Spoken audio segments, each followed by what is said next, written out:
I'm Sienna. I'm the kid. I'm Sarah. I'm the mom. This is Queer Kid Straight Mom. Let's talk.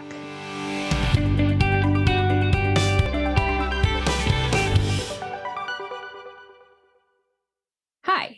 Welcome back to Queer Kid Straight Mom. Today, we are going to talk about rainbow washing.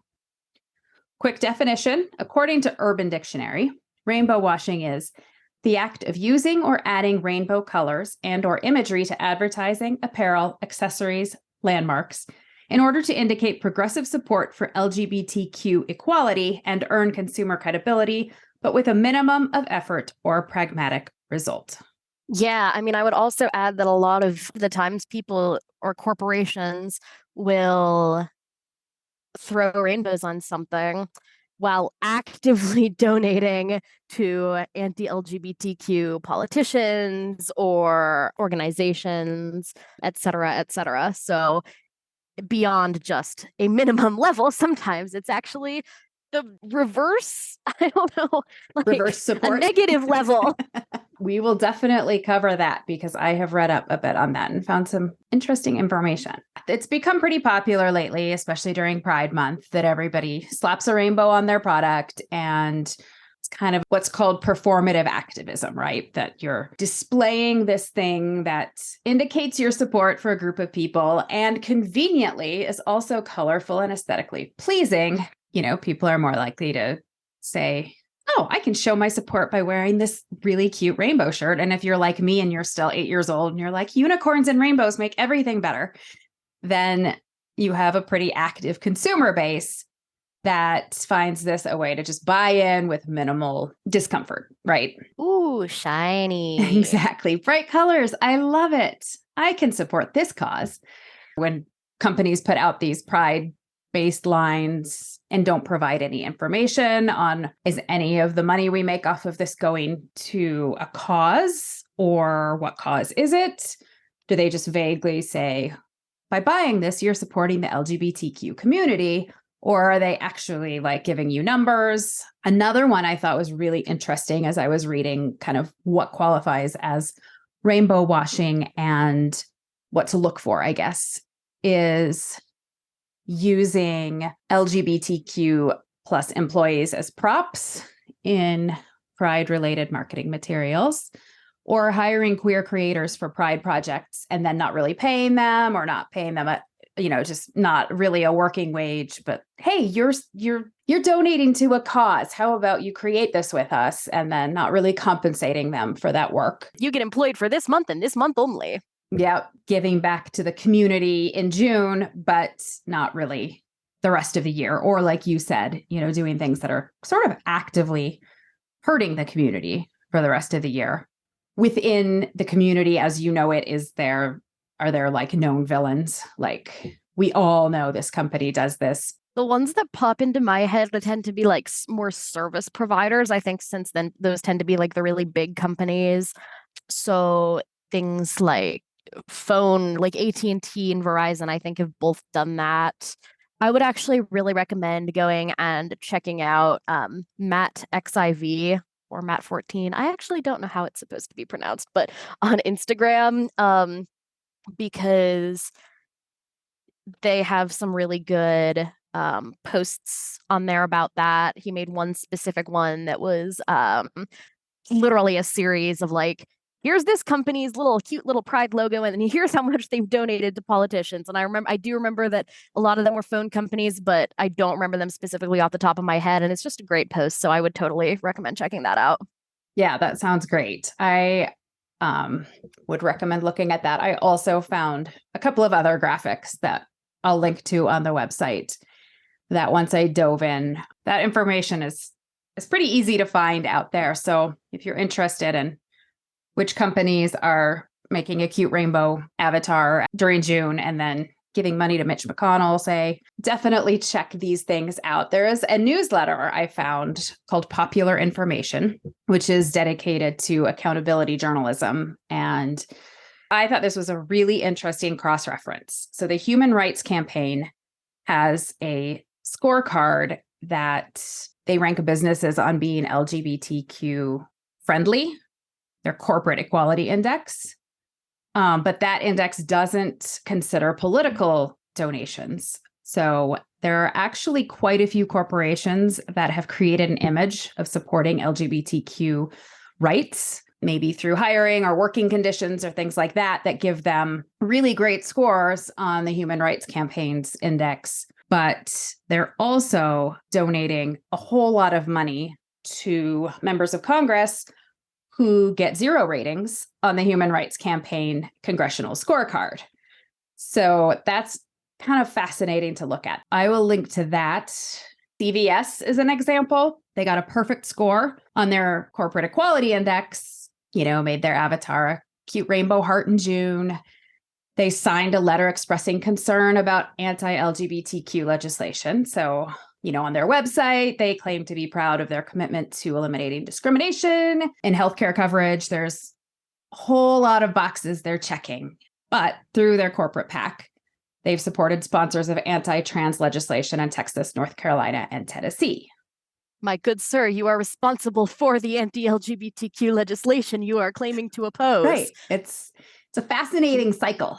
Like you said, there are a handful of communications companies, Comcast and AT&T definitely came up on there. They have all these pro-LGBTQ social media posts and have each donated more than $1 million to anti-gay politicians. So these are really interesting graphs and charts to dig into. And it's a little bit soul crushing.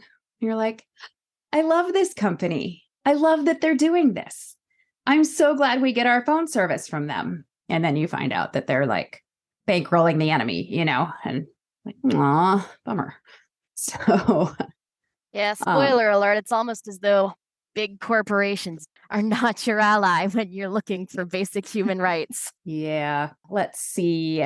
Amazon and Walmart are also companies that came up pretty regularly as I searched through kind of the biggest offenders. The Guardian, I will also link to this, this is from 2021. The article is "The Firms That Fund Anti-LGBTQ plus Politicians While Waving Rainbow Flag." And so that is also a good read. So that's what to look out for. For positives, here are some things that companies can actually do, things to look for. Like, are these the things this company that looks LGBTQ friendly is actually doing?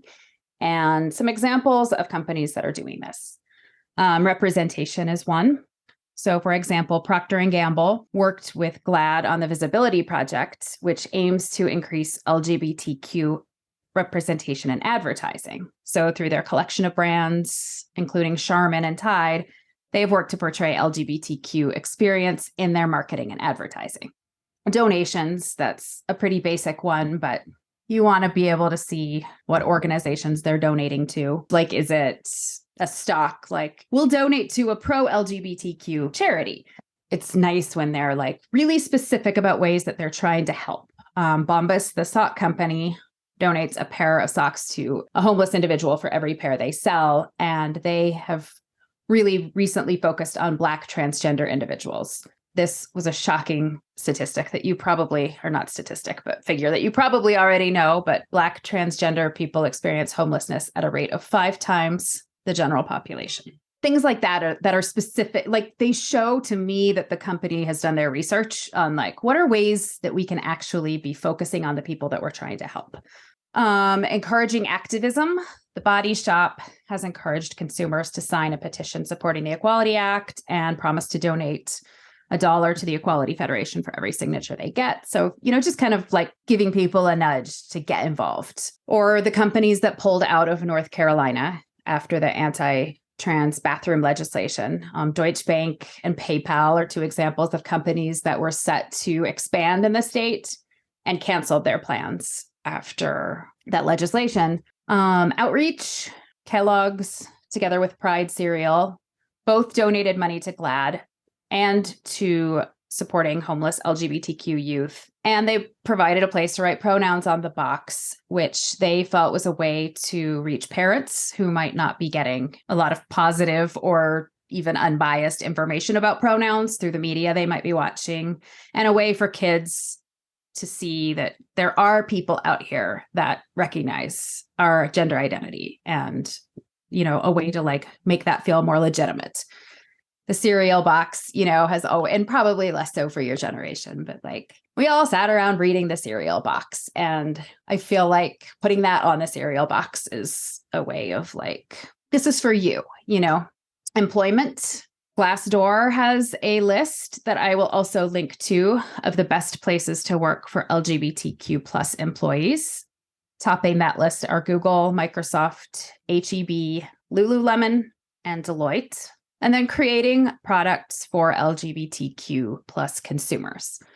Tomboy X, Abercrombie and Fitch are companies that have created specific gender neutral lines. MeUndies and Pepper both focus on providing comfortable gender neutral undergarments.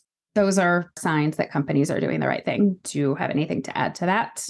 Yeah, I mean, I suppose to me, like the most important thing is that you're putting your money where your mouth is. And that means that, you're not giving money to anti-LGBTQ politicians. And that, you think about when people say, oh, 5% of profits will go to this LGBTQ charity. And you're like, great. So profit is like specifically the money that you make, not taking into account like what got spent to make it. It's just the profit, which in a lot of cases is a pretty small margin. And so 5% of that is like nothing. So, you really just want to be conscious. And then again, I also think that when you talk about examples, like Pepper and MeUndies are actually two companies that I really personally like. And because of that, like deliberate consciousness about like, okay, we're not just saying we're going to put rainbows on our underwear. It's like we're going to create products that are actually consciously designed with queer individuals in mind.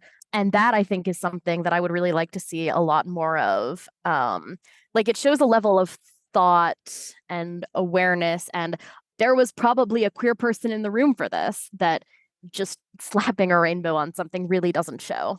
Kind of amusing to imagine like the corporate boardroom making these decisions without a single queer person in the room. What do the gays like? I'm sure there are some really cringy conversations. It's a different thing supporting the community year round, obviously, or like you said, designing your products with that community in mind. I will also link to just a couple of lists that I found of companies that really do that, either have consistently donated substantial amounts of money, not just during Pride Month or based on a rainbow line, or just consistently showing their support. Milk Makeup is a longtime partner of the center, which is a downtown New York City-based safe space with vital programming and resources for the LGBTQ plus community. So, partnering with somebody that's making a difference every day, providing consistent support, obviously much more meaningful than a once a year 5% of our profits donation. Coach is another brand that has partnered with LGBTQ plus centers to create healthy environments for youth. Rihanna's Savage Fenty collection and her Clara Lionel Foundation give to numerous organizations throughout the year and raise money to help Black transgender people pay for rent, gender-affirming surgeries, doctor visits, and more. Anthropology supports Philadelphia's Morris Home, which offers services specifically for the transgender community. And then companies that do come out with lines for Pride Month, but are also consistent in their, and a lot of the ones I just mentioned do this, but other brands that do Pride Month things, but are also just overall good allies are Converse, Levi's, Kate Spade, Tom's, Yankee Candle, Doc Martens, Williams-Sonoma. I also saw Disney on this list. I'm curious. I know you've had really mixed feelings about Disney. Yeah, that's an interesting one. Because, I think if Disney were legitimately committed to helping the LGBTQ community, they would be putting a lot more effort into producing LGBTQ plus media. And that literally might be an entire episode right there. I have very complicated and elaborate thoughts about how Disney as a corporation is actually just completely failing because of their inability to do things like that. But nonetheless, I mean, I don't even, it's a weird dynamic because you saw in Florida what happened with the Don't Say Gay bill, where Disney did release a statement saying, like, this is crappy and terrible and don't do this. And then Ron DeSantis over there is like, we are going to make your life harder in all of these legal, economic, really disturbing dictator type ways. And I guess what that sort of gets at is this fundamental conflict of interests that we've sort of touched on, where like corporations are always going to be more interested in preserving themselves as a corporate entity.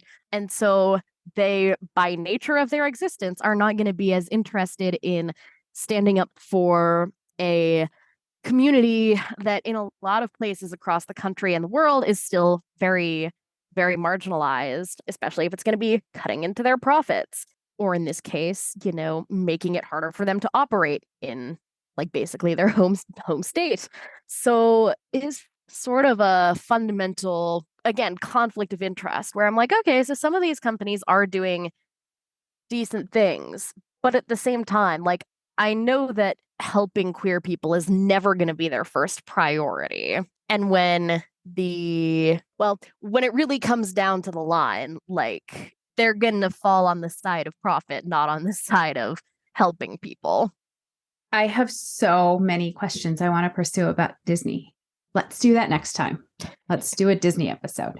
I think that's absolutely true. I mean, at the end of the day, they're running a business. And I guess it's a little bit different if your business is geared like explicitly towards LGBTQ plus people. Like MeUndies probably isn't too worried about the effect that their activism is going to have on their sales because they're really marketing to specific demographic. But it is like, I do believe that it is tricky to like tiptoe that line. You're trying to run a business, but yeah, I mean, you definitely want to support companies that are putting their money where their mouth is, I guess, so to speak. Well, I mean, what I was just going to say is that you've sort of got tiers in my mind.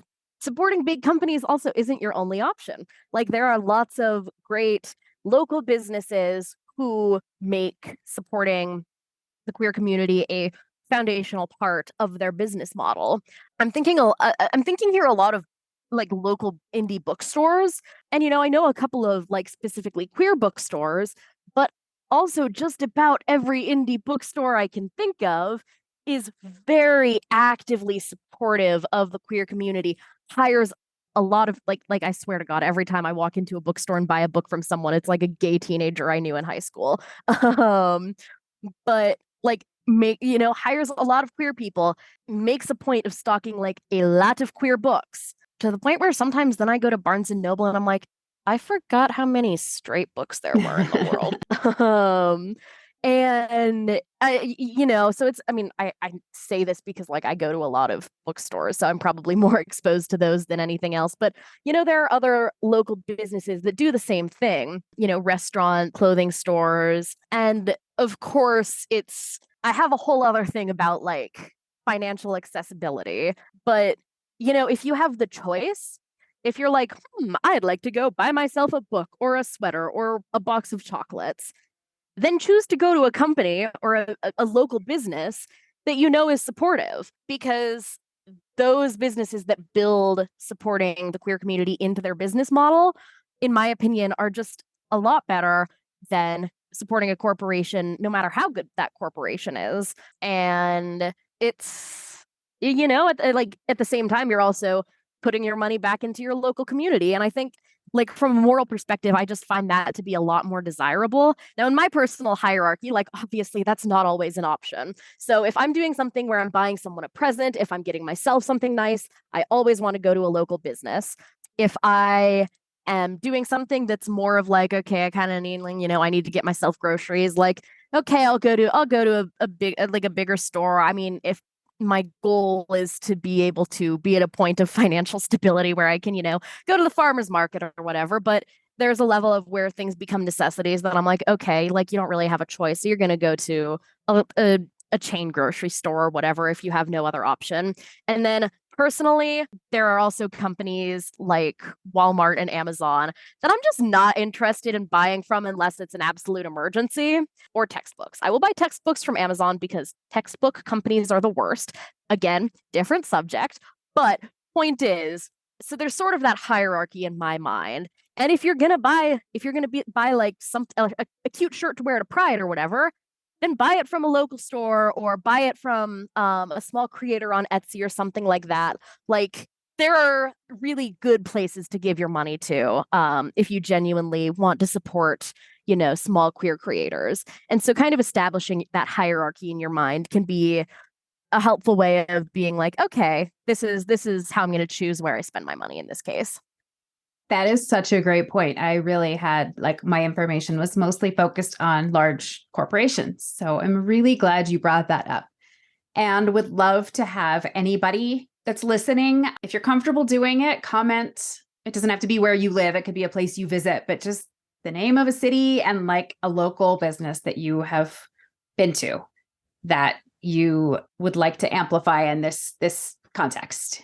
Yeah, or Because like if you own one of those businesses, we'd love to spotlight some small businesses. yeah, so please comment or contact us. We'd love to be able to share. These are the businesses you can go to in this town to support your local economy and local LGBTQ community. That's such a good point. So my last thing I really want to touch on with you on this subject is rainbow washing 100% bad? And here's my take. I tend to be pretty wary of ideological purity test type things. Some of that just comes from my experiences with religious fundamentalists, people that feel empowered to judge how good of a person of faith you are if you don't boycott companies that donate to Planned Parenthood. To me, that's really missing the point of any faith community. And so I carry that perspective to other issues too. I am wary of judging people for buying their rainbow t-shirt from wherever if they're trying to show their support, because anybody that's doing that, like I think the first LGBTQ plus supportive piece of clothing I bought was a workout shirt from Old Navy that had rainbow stripes and said love wins. And it was a step. And I think for a lot of people, like maybe they bought that shirt at Walmart, but they're wearing it to show their support. And they haven't done a ton of research and they don't know that Walmart's donating to these politicians. And I feel like that's a step further. I feel like there are allies and then there are supporters. And maybe an ally is really conscientiously making decisions based on a lot of information and like being the most impactful they can possibly be. And I think you could still be a supporter, like say, somebody buys the t-shirt at Walmart because they have a gay niece and they really want to I want her to know that I care, that I support her. And I feel like that's an indication that that person is trying to be open-minded and is trying to be supportive and maybe is receptive to learning more. Maybe not, but it is something. And my gut is to be gracious to people that are trying to make that statement in their way.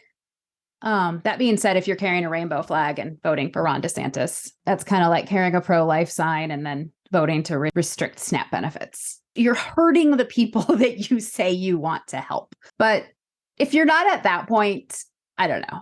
What's your take? Yeah, well, this is actually exactly what I was just touching on with the financial access thing as well, or even just geographic access. Like for young queer kids, buying rainbow clothing can be a really important part of their coming out process, of their learning to accept themselves. I know it was for me. And there are places all over the country where, yeah, Target has a tacky rainbow suit, but it might be the only place where you can get a rainbow shirt to wear to Pride. And there are teenagers who might not have the money to get like a nice indie made t-shirt to wear to Pride, and all they can afford is the $5 shirt from Target. And It's one of those things where, again, that ideological purity, we can get so caught up in being like, oh, this is the objective, morally right thing, blah, blah, blah, that we don't necessarily take into account individual circumstances. And it's really not our place to make assumptions about why people buy the things that they do. It's the same thing where, absolutely, because I have a level of financial privilege, I'm going to choose to support small businesses. I would never say that, oh, you're shopping for gifts at Target or Walmart. You must be a bad person, because that's a crappy assumption to make about someone when you know nothing about them, or even when you know something about them. Like, you're assuming that they have that financial stability and that financial ability to make those decisions when a huge proportion of the population doesn't have that ability. And so, yeah, to me, there's a level of not even just ideological purity, but moral superiority that's just obnoxious and uncalled for and thoroughly counterproductive and just unnecessarily judgmental. So, yeah, if you see someone wearing a pride shirt from Target or Walmart, don't immediately assume they just got sucked in by the marketing. Like, they could be making a genuine effort. They could literally have no other option. And some queer people will kind of laugh at the idea of, oh, haha, the rainbow gay. But for some people, that's a really big deal. Like, that's a really important part of their journey to accepting themselves. And the fact is, in a lot of places, wearing a rainbow shirt is a really radical action because you might be the only person in town willing to do that. And so, yeah, just just cool it with the judgment. Like, yes, make those decisions for yourself if you're able to, absolutely, but don't assume that other people have to be making the same set of decisions as you. Another rule for living from Sienna. Cool it with the judgment. Seriously, though, a little grace, a little kindness can help us all. So I guess that's my bottom line. If you have the time and the resources, the energy, do some research, try to support the companies that are really making an effort. But to me, the bad part of rainbow washing is companies putting it out there when they're not truly supporting the cause, not the person that is buying it, because they are trying to show support or make a statement or own their sexuality. That's not on them, is my bottom line. Key rule, like, the corporation is always the bad guy and everybody else is just a victim. Unless you're Ron DeSantis. Well, Ron DeSantis is always the bad guy. All right. Well, I hope this has been informative. Like I said, please give a shout out to local businesses that are supporting your LGBTQ community, and let us know if there are any heroes or villains in this topic that we have left out that you think it's important for people to know about. So next week. Yes, next week we will be talking about Disney, and you all get to hear my very, very elaborate Disney-related philosophy and how Disney is actually sabotaging themselves by not making more gay movies. But I'm so interested. Like, I feel like this is a really timely topic because they have just also announced this huge LGBTQ conference that they're hosting. I don't know. It's a fascinating topic, and I can't wait to dive in. So we will catch you in a couple weeks. And until then, everybody take care. Bye. All right. If you would like to hear more from us, follow us on Instagram at queerkid.straightmom, Facebook at queerkid, straight mom, Twitter at queerkidstraightmom. That's straight, that's spelled STR8. And if you would like to support us so that we can keep bringing you content like this, consider donating to us on Patreon at queerkid, straight mom. And if you are enjoying our podcast, please rate, review, and follow us on your preferred podcasting platform.